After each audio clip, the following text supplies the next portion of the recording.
Today, let's talk about the OSI model. OSI simply stands for Open System Interconnection. This was a framework that was created in 1980. And the purpose of creating this framework is to make sure that different computers and different devices, they can communicate with one another in a network. Now, these 7 layers of OSI model is the one that actually tell us how one computer communicates with another. Think of this 7 OSI model as 7 workers that are working in a particular office, in which each of those 7 workers have their own specific work to do. And that is exactly how this OSI model look like. So each layer in OSI model have specific function, have specific work to do to enable communication to be passed from one computer to another. So I'm going to use the WhatsApp techniques to explain this, because I know that majority of us we use WhatsApp in our day-to-day activities. Now, the first layer, which is layer 7, this layer is what we call application layer. This is the layer where you and I interact with, just like our WhatsApp application or our Facebook or any kind of application we are using. That layer where we actually interact with what we open the app and we try to type something. So that is what we call the application layer. Let's say, for example, you want to send a text to your friend on WhatsApp. Now, you now type hello. Now, that hello, that part where you type that hello is actually the application layer, because it is the layer where you are using to interact with the particular app you are using at that moment. Notice that if the WhatsApp app did not open at first, there will be no connection. So this is the first layer of what. The second layer is what we call the layer 6. Now, this is the layer that we call presentation layer. Now, in presentation layer, what happens is that it is at this layer that your hello, which is the message you are trying to send, will get formatted and be encrypted, so that nobody can hijack the message before it actually gets to that your friend. So this layer is a very dangerous layer that hackers can actually intercept the message you are trying to send to your friend, and that is why WhatsApp have implemented end-to-end encryption, so that your message, which is hello, can actually get to your friend securely without being interrupted or changed to any other thing. So this is a layer that hackers love most, and it is one of the most dangerous layers. Now, layer 5.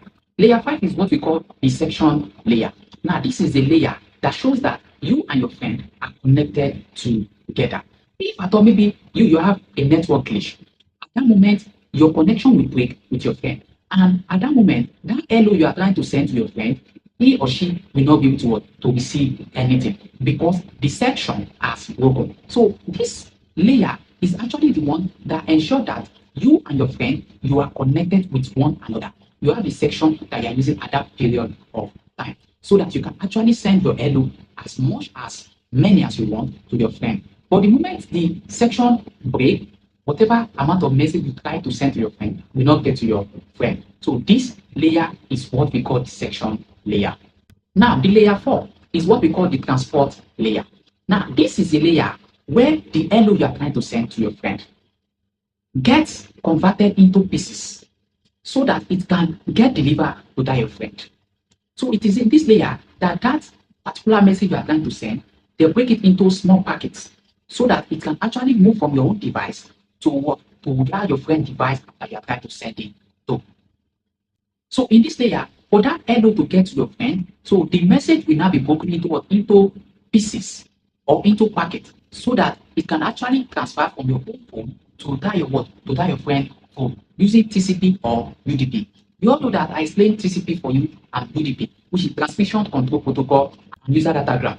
Now you remember that I told you that TCP connection, this one use what we call 3-way handshake, whereby there will be send app, and there will be app that show what connection. But in UDP, there is no 3-way handshake. That how you just send anything. It doesn't care whether it gets there or not. But in this layer, what actually happened there is that the message you are trying to send, which is the hello, actually gets broken into pieces.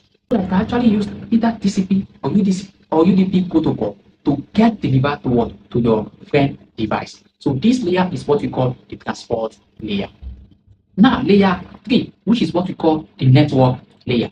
Now, it is in this layer that the hello you are trying to send, which is the message you are trying to send to your friend, will be attached to your own IP address and to the to your friend IP address, which is the receiver IP address. So the source IP address and the receiver IP address will be attached to the what? To the message you are trying to send, so that it can find the best route to actually get to what? To your friend. And that's why we call it network layer. So this layer is a layer that actually shows how your message find your friend using the what? Your source IP address and the what? And the receiver IP address to locate your friend device. So this layer ensures that the message you are trying to send does not actually go to another person. This layer ensures that that message you are trying to send gets to your exact friend without misleading. Now, the layer 2 is what we call the data link layer.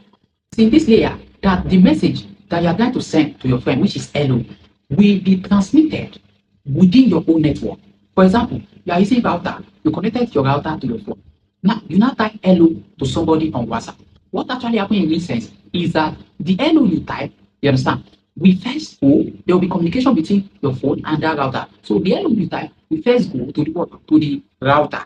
So once you get to the router, it is from there that it will now start moving to the what? To the internet and get delivered to your friend. So this layer, which we call data link, is actually the layer that shows the internal networking that happens within the sender.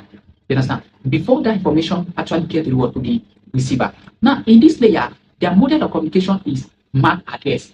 Your phone, when you type hello, will be able to go to your router using the MAC address of your phone and the MAC address of the router. So the moment the message now gets to the router, then it will be preparing to go to the internet so that your friend can receive it on his or her own phone. So this layer is layer 2. It is what we call the data link layer. Now, we have the last layer, which is layer 1. This layer is called the physical layer.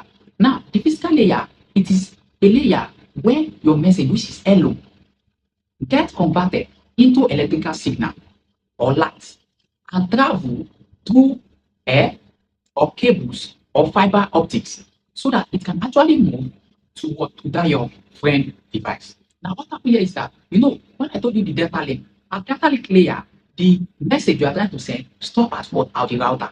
Now, from that router now, you understand, the message will now get converted into electrical signal.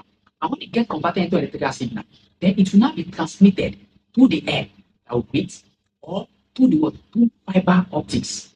And it will actually move and get to that your particular friend. So this layer is actually the layer that shows that there is a complete communication between you and your friend. Because it is in this layer that your friend will see the hello that he has been expecting all this while. So it is this layer that shows that your communication is actually complete. So as a cybersecurity beginners, you need to understand each of these layers, and you need to understand that for all these layers we just mentioned, there is attack and there is defense. So in the next class, I will use strike threat modeling to explain each of these layers and tell you the kind of attack and kind of defense that can happen each layer, so that you can actually know how to secure each layer. And you need to understand that this layer tell you the kind of problem that may actually happen to a particular application or a particular system. For example, let's say you built a website, that the website is actually working fine. All of a sudden, people start saying that they can't actually access the website again. They can't actually open the website or the app again. At that moment, your mind should go to where? The application layer. So the issue there is the application layer. So you should know that, okay, why is this application layer not accessible? What are the kind of attack that can happen in this application layer? What kind of defense? What kind of protection I'm going to put? So this is when your mindset will tell you that, I think this website has been flooded with what? With DDoS attack. Then you'll be able to do, okay, let me use Cloudflare or let me use Amazon service to prevent DDoS attack from happening on this website. So this is how cybersecurity experts actually think and secure every system. So if you enjoyed this video, please like, follow, and share for more tips like this. See you in my next video. Thank you.